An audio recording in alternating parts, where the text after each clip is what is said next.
اگر آپ چینل پر پہلی بار آئے ہیں تو ابھی سبسکرائب کر کے بیل آئیکن پریس کریں اور رہیں باخبر۔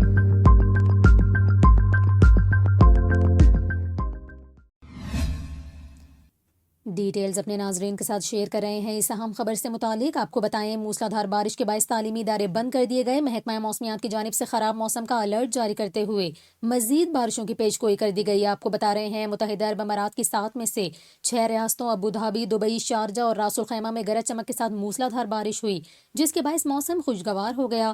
ابوظہبی، دبئی اور شارجہ میں اولے بھی پڑے، جس سے درجہ حرارت میں نمایاں کمی ہوئی۔ شدید بارشوں کے پیش نظر دبئی اور شارجہ کے تعلیمی اداروں میں چھٹی دے دی گئی، جبکہ سرکاری اور نجی کمپنیوں کے ملازمین کو گھروں سے کام کرنے کا حکم جاری کیا گیا۔ حکام کی جانب سے شہریوں کو غیر ضروری سفر سے بھی منع کیا گیا۔ آپ کو بتائیں، متحدہ عرب امارات کے شہر العین میں ژالہ باری کے بعد سڑکوں پر برف کے وسیع ٹکڑے بہنے لگے، جس میں متعدد گاڑیاں دھنس گئیں۔ شہر میں 116 ملی میٹر بارش ریکارڈ کی گئی، جس کے بعد ایمرجنسی نافذ کر دی گئی۔